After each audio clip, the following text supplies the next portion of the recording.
Mas eu tava muito ansioso pra ler isso. Finalmente saiu o primeiro volume do Gavião Negro do Geoff Johns. Fase essa que eu nunca tinha lido, foi a primeira vez que eu li. E será que é bom? Você vai saber todos os detalhes agora. Sim! Este trabalho do Gavião Negro, escrito pelo Geoff Johns, essa fase importante, tem total conexão com o que rola aqui no Ômnibus da Sociedade da Justiça, que é também escrito pelo Geoff Johns. Esse material maravilhoso aqui. Saiu em 2022, é o primeiro volume, conta com mais de 1.200 páginas, já teve resenha aqui no canal, já teve resenha no canal também do volume 2 e já está em pré-venda o volume 3 da Sociedade da Justiça. Aqui a gente vê essa nova formação da sociedade, com novos personagens, tem ligação, por exemplo, com essa série que a Panini acabou de anunciar, o último volume, o 6º volume, que é também do Starman, mas ali essa conexão ela fica um pouco mais à parte. No caso do Ômnibus da Sociedade da Justiça, é uma conexão bastante clara e nítida. Charlão, precisa ler isso aqui antes para ler o Gavião Negro? Não, você não precisa, mas se você tiver lido o Ômnibus da Sociedade da Justiça, você vai reconhecer uma série de situações que parecem estranhas naquele material lá do Gavião Negro, para quem não leu isso aqui, vão parecer estranhas, mas em momento algum incompreensível. Ok? Tem algumas situações, digamos, familiares. Por exemplo, o Senhor Destino, que é filho do Gavião Negro e ele se parece muito mais velho do que o Gavião Negro. Tem explicações sobre isso nesse trabalho, mas você não precisa ler isso, tá? Agora, é claro que se você ler, você vai ter aí uma compreensão muito mais expandida dessa fase aí do Geoff Johns, beleza? Já tirei essa questão da frente, agora vamos focar neste trabalho que tem uma das capas mais lindas do ano. Vamos combinar? Capa sensacional e que nos traz aqui alguns nomes muito marcantes e importantes na construção desse trabalho, com James Robinson e Hag Morales. Eu vou falar mais um pouquinho sobre eles já já. Dá uma olhada aqui nessa lombadona braba. Olha só. E a capa traseira ela é tão bonita, é o volume 1, tá? Isso aqui é uma série de encadernados. A capa traseira ela é tão bonita quanto a capa dianteira. Olha que coisa linda. Sensacional, hein? Tem aquele brilhinho aqui, ó. Hot stamp aqui no símbolo do gavião. Beleza? Vamos dar uma olhada. Tem uma coisa que eu gosto nesse quadrinho aqui, que eu curto muito. Esta parte aqui, ó, pra quem é neófito no mundo dos quadrinhos, essa parte aqui chama-se guarda. E guarda é uma coisa que eu sempre gosto de prestar atenção. E gosto muito quando a guarda dianteira é diferente da guarda traseira. Olha que bonito. Que imagem sensacional. Vamos ver a traseira? Esse material aqui que conta com alguns extras, hein? Ó! Nossa, que lindo, hein? Aqui você tem algumas biografias.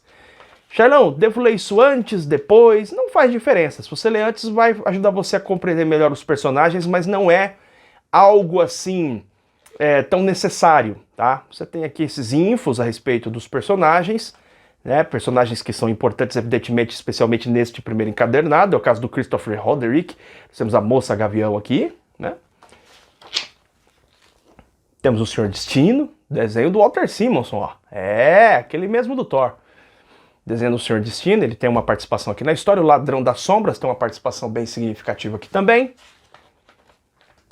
Temos aqui o Speed Saunders, que é um cara lá da Era de Ouro. Esse cara aqui, ele fez parte da Sociedade da Justiça e ele é avô da Moça Gavião, né, que é a Kendra Saunders. E aqui tem dois personagens que eu já vou explicar sobre eles, tá, que é o Falcão da Noite e a Cinnamon. Tem uma jogada aqui na estruturação cronológica desse trabalho que é bem interessante, e um personagem aqui, o Fantasma Fidalgo, que é um vilão, que também faz parte dessa construção cronológica que é feita aqui com o trabalho do Geoff Johns, mas acompanhado do grande James Robinson. E aí eu vou trazer aqui para você, ó, Geoff Johns, né, nome importantíssimo, olha que imagem da hora, né? O Geoff Johns, acho que quem já lê quadrinho há algum tempo já ouviu falar desse cara. Esse cara é muito importante, tendo feito os trabalhos maravilhosos aí na fase dos 952 com o Aquaman. Um trabalho que, na minha opinião, é um pouco subestimado, não é o melhor trabalho dele, mas é um pouco injustiçado o trabalho da Liga da Justiça. Fez excelente fase do Lanterna Verde, né, dentre outros personagens aí com que ele trabalhou, e foi ele também que construiu ali toda uma fase importante na época, né, começo dos anos 2000 ali, revisitando e renovando, revigorando a Sociedade da Justiça, onde o Gavião Negro adentra também ali na parte de cronologia. Porque o Gavião Negro, eu preciso te dar essa explicação cronológica rapidona aqui, tá? É bom lembrar que houve uma época na DC que existiam duas terras. A Terra 1, que era a Terra da Liga da Justiça, e a Terra 2, que era a Terra da Sociedade da Justiça. E em determinado momento, nas duas terras tinham Gaviões Negros. Eles ganharam aqui no Brasil nomes diferentes. Você tinha o Gavião Negro e o Falcão da Noite. Tinha essa questão aí, né? Mas existiam essas duas presenças aí. E aí, quando essas terras foram reunidas na Crise nas Infinitas Terras, vários personagens precisaram passar por reconfigurações para explicar, né, por que esse cara tá na... Por que só tem uma versão, se tinha duas e tal. Os caras têm que dar explicação. Caso da Mulher Maravilha, por exemplo, né, que existiam duas Mulheres Maravilha, por que só tem uma agora? Não, a explicação é porque, na verdade, era a mãe da Diana que atuou, né, antes da Diana como Mulher Maravilha. Então, esse tipo de explicação precisou acontecer. E o Geoff Johns, ele é um cara perfeito para fazer essas reconstruções, porque ele é um cara que manja demais de universo DC, da cronologia do universo DC. Então ele ficou a cargo de fazer muitas dessas reorganizações de vários personagens. E ele vai fazer isso com o Gavião Negro, que é um personagem com uma cronologia bastante complexa. Na sequência temos o James Robinson, o grande artífice da excelente fase do Starman, da mesma época também. Starman que fez parte aqui durante um tempo da Sociedade da Justiça, né? Depois nós tivemos a Stargirl aí assumindo no lugar do Starman. E o James Robinson, ele é um cara que vem da Inglaterra, ele é um finalzinho, rapa do tacho da invasão britânica, cara que conhece muito de estrutura narrativa, e a gente percebe nesse trabalho aqui vários elementos que ele colocou, por exemplo, lá em Starman, né, que eu vou comentar sobre isso já já. Rags Morales é o grande artista de Crise de Identidade, uma boa, bela história da Liga da Justiça, que se passou também nessa época aqui também, da construção desse trabalho aqui. Mas tem outros nomes aqui na arte que são importantes. Ah, só um detalhe aqui, ó, Geoff Johns ele tá fazendo roteiro e argumento. O argumento é a ideia geral da história, tá fazendo aí junto com o James Robinson. Tem até uma história específica aí que o James Robinson escreve o roteiro, mas o James Robinson estava contribuindo com o Geoff Johns na construção da ideia geral da história, né? O Rags Morales vai fazer boa parte do trabalho aqui, da arte, praticamente aí, sei lá, quase todas as histórias é o Rags Morales que desenha muito bem. Mas nós temos outros artistas aqui, o Patrick Gleason, conhecido por fazer uma excelente fase do Batman e Robin, gosto muito do desenho dele, fez Superman também. O Ethan Van Sciver, quem leu a fase do Geoff Johns com o Lanterna Verde, gosta muito do nome do Ethan Van Sciver pelo seu trabalho artístico único. Ele faz uma história aqui nesse encadernado. E temos aqui o Don Kramer que vai fazer uma história aqui como artista convidado. Beleza? Vamos dar uma olhada aqui na arte. Olha as imagens, as capas são muito bonitas. Cada capa de cada edição é um artista diferente. Eu esqueci de falar para você que esse trabalho aqui ele contém 379 páginas e ele pega aqui. Deixa eu mostrar para você aqui, ó, as 376 páginas, e ele vai pegar a série principal aí de Hawkman de 1 a 14 e Hawkman Secret Files and Origins, volume 1. Então aqui você tem tudo organizadinho aqui na ordem. Vamos olhar aqui a arte. E isso aqui é bem dividido em arcos, como o Geoff Johns faz na Sociedade da Justiça, como ele faz no Flash, né? Ele vai fazendo uma organização aqui de uma história que é bastante veloz, é bastante cheia de ação, né? Esse quadrinho ele tem os seus dramas em alguns momentos, especialmente com a figura da Kendra Saunders, porque o lance aqui é o seguinte: a Kendra, ela reencarnou, ela teve o seu corpo ali possuído pelo espírito da Shayera, né, que é lá do Egito Antigo. O Gavião Negro tem uma origem lá no Egito Antigo. Em determinado momento, ele teve contato, ele e a sua noiva, com uma nave tanagariana, e eles acabaram sendo possuídos ali pelo espírito de Tanagari. Então eles acabaram reencarnando muitas vezes em circunstâncias muito diferentes. Só que o grande drama desse momento aqui é que a Shayera voltou e ela não aceita a figura do Carter, né? De quem eles eram amantes, eles estavam juntos, sempre casados, vamos colocar dessa forma, né? Mas ela não o reconhece. Isso fica muito claro no primeiro Ônibus da Sociedade da Justiça. Esse drama é muito bem descrito lá. E aqui você tem um desenrolar desse drama. Por isso que eu disse, você leu Sociedade da Justiça, você vai pegar isso aqui como se fosse uma continuação desse drama, desse romance, desse drama romântico. Ah, mas eu não li a Sociedade. Dá pra entender que dá. Você vai sacar.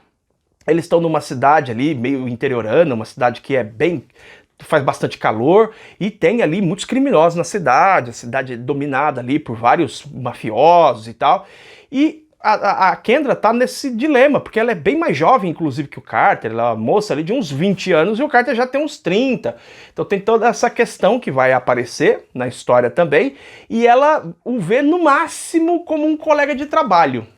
E ele tenta ser galante com ela não aceita, ela fala, não, eu não lembro dessa vida passada, você disse que eu sou a reencarnação da sua amada, mas eu não vejo dessa forma, ela não concorda, então tem esse drama, e nesse sentido a gente vai ver um pouco daquele tipo de história de dois policiais que não se entendem, tem uma ação, tem algo a fazer, mas eles não se entendem num primeiro momento, a lá Tango Cash, a lá Máquina Mortífera, bom, pelos filmes que eu tô citando você consegue imaginar a minha idade. Mas esse é um tema muito recorrente em várias histórias. Dois policiais que precisam trabalhar juntos, e sim, os Tanagarianos são, né, policiais, embora eles não sejam, eles são terráqueos, mas enfim, toda essa coisa militarista dos Tanagarianos e tal, está presente aqui na história também, e eles não se entendem no primeiro momento, mas eles têm que agir juntos para proteger a cidade, e aí nessa eles vão passar por aquela jornada de não se entenderem, depois um cede, depois o outro enrijece, e aí vai ter um momento que a gente sabe que eles vão ficar juntos, né? Isso aí é uma construção de história bastante recorrente, não tem nenhuma novidade nisso. O Geoff Johns nessa época, ele produzia histórias que, embora existia bastante elemento de cronologia, pegando personagens, reconfigurando esses personagens, a própria mistura que foi feita, né? Lembre-se que eu disse que tinha dois Gaviões Negros, e aí ele mistura essa cronologia como se fosse o mesmo personagem reencarnando. Tudo isso faz com que essa história, né, transpire muito dessa capacidade de Geoff Johns de construir histórias com um forte elemento cronológico, de conhecimento mesmo do universo DC. No entanto, nessa época, o Johns escrevia histórias que era assim, era o herói enfrentando o vilão do dia.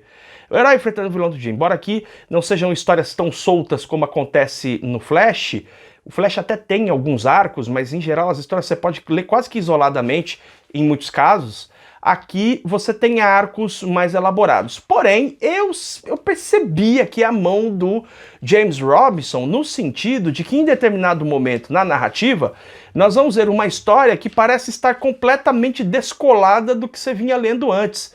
É uma história aqui que se passa no final do século XIX, um western, e depois lá na frente você vai entender porque que essa história existe. E isso é muito característico do James Robinson, ele faz isso no Starman. Então você percebe que ele teve uma influência ali no trabalho da construção do roteiro também, né, do Geoff Johns, e até um elemento que é muito próprio do James Robinson também, o fato de que o Gavião Negro aqui, ele é um arqueólogo, né, ele é um grande pesquisador de artefatos antigos, tem essa conexão com o Egito antigo e coisa e tal, e aí a história vai se passar muito no museu dessa cidade, St. Roch, o nome da cidade, é uma cidade muito quente e tal, e aí tem uma primeira história aqui, onde o filho do dono, do curador do museu ali, ele foi até a Índia, porque ele precisa encontrar um artefato que vai impedir que esse museu feche. E aí a história vai ganhar contornos místicos, isso é muito característico das histórias do Gavião Negro, quer dizer, tem essa coisa de aventura, arqueologia e sempre vem com algum elemento místico, alguma força antiga, o mundo, no caso aqui é um mundo paralelo, se abre, né? A gente vai ver alguns vilões aqui atacando a mando de um grande chefão aí, porque eles querem, evidentemente, este artefato. Primeiro arco com uma pegada assim bem mística e bem aventuresca no sentido assim arqueologia, com uma pegada em alguns momentos que lembra até Indiana Jones. O segundo arco aqui envolve, olha que página dupla fantástica, envolve o Arqueiro Verde. Este arco eu gostei bastante dele, gostei muito dele. Existe um assassino e o Arqueiro Verde está investigando esse assassino. Não vou falar mais porque senão eu vou acabar liberando spoiler aqui para você, não é o objetivo. É uma história bem legal esse esse arco com o Arqueiro Verde. Aqui tá a história que é o western que eu falei pra você, tá? E tem aqui também toda uma questão, uma conexão, que eu não vou explicar pra não te dar spoiler, mas aqui é o James Robinson, cara. É impressionante como ele também tem essa coisa, essa característica curiosa de jogar uma história aparentemente do nada, ela parece aleatória. Você pode até falar, cara, isso aqui é um filler e um filler muito esquisito, porque ela não tem conexão com a história. À medida que você avança pelo encadernado, você descobre que ela tem conexão sim, e é conexão importante. Temos uma história aqui também com o Sr. Destino, que é filho, né? É o Hector Hall, ele é o filho do Gavião Negro, só que ele aparenta ser mais velho, porque ele é filho da encarnação anterior. Tem essa coisa aí, né? E a gente vai descobrir aqui nessa história muito sobre o passado, especialmente da Kendra Saunders, e por que ela tem essa, né, vai mostrar muito dessa característica mais arredia dela. Vamos ter mais uma aventura aqui de pegada mais mística no Tibete. História bacana também, é aquela história que assim não tem grandes, como eu disse, construções no sentido de fazer uma grande amarração cronológica. A construção cronológica aqui está no uso dos personagens que a gente pouco conhece, mas que fazem parte do universo DC, e também nas explicações aí de como encaixar o Gavião Negro dentro dessa cronologia, né? Ele está passando por uma revisitação, por uma reorganização, até para ficar mais claro para os leitores aí o papel dele na Sociedade da Justiça e tudo mais. Mas as histórias em si são histórias de aventura. São grandes aventuras onde o drama fica muito nessa relação do Gavião, especialmente da Kendra. Quem vai realmente protagonizar a parte mais dramática da história tem a ver com o passado da Kendra, né? Que tem várias situações aí bem inusitadas. Você viu ali que aparece aqui também o Átomo, tem uma história aqui que aparece o Átomo também, tem uma participação bem legal. As participações aqui de personagens da DC, tanto o Arqueiro Verde quanto o Átomo foram participações bem legais. Olha, essa aqui é a história feita pelo Ethan Van Sciver. Olha este desenho dessa expressão aqui da Kendra. Olha isso, cara. Tá louco, hein? Ethan Van Sciver desenha demais. Desenha demais. E aqui é uma história que vai envolver o passado da Kendra. É uma história um pouco... Ela dá uma... Assim, não chega a explodir cabeça, mas dá uns tremorzinhos, viu? Dá uns arrepiozinhos, assim, dá uma brisinha. E aí aqui a gente vai entender um pouco mais sobre aquela antiga história que eu falei lá, do Western, que vai ficar mais explicado essas questões. E é um quadrinho que eu diria para você o seguinte, em geral é um quadrinho que tem um drama, o drama da Kendra é convincente dentro da proposta de ser um quadrinho de aventura, super-heróico.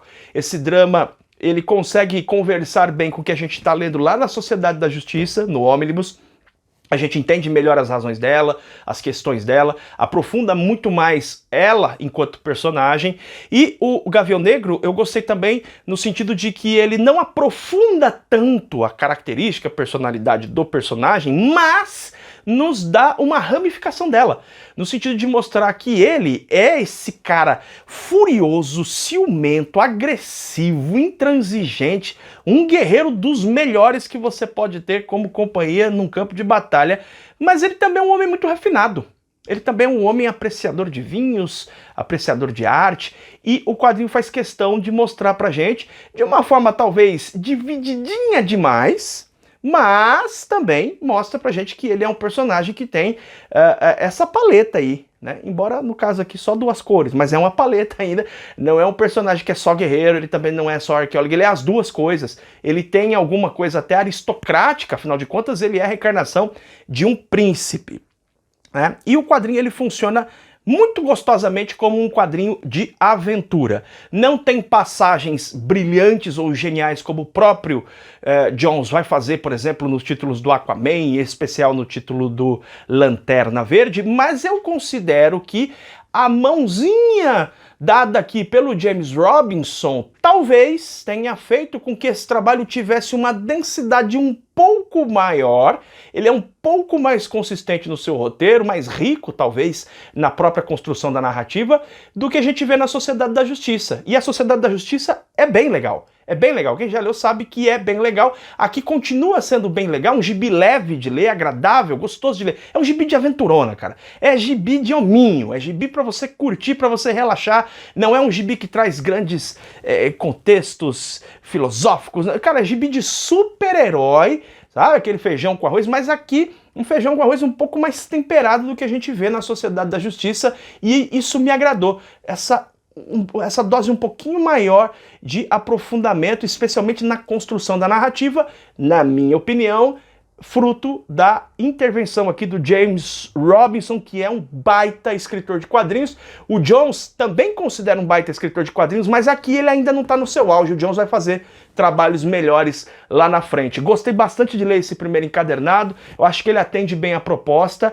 Tem ótimos desenhos, é um gibizão lindão para você colocar na sua estante, para você se exibir para todo mundo, porque a capa é linda demais e a história entrega o que promete. Uma história de aventura com bons combates, desenhos muito nítidos, cenas de combate são bem claras, bem perceptíveis, você consegue entender absolutamente tudo o que está acontecendo aqui, mesmo que você não tenha lido A Sociedade da Justiça, ou mesmo que você nunca tenha lido nada sobre o Gavião Negro, ainda que ele tenha aí as suas complexidades, questões temporais e tal, mas isso fica bem explicitado, bem claro, você consegue entender na boa. Se você está procurando um gibizão de aventura para se divertir com ótimos desenhos, recomendo fortemente o Gavião Negro do Geoff Johns, link na descrição para você adquirir. Também no comentário fixado. A gente se vê em breve em mais um programa do canal Bebê HQs. Beijo enorme no seu coração. Tchau, tchau.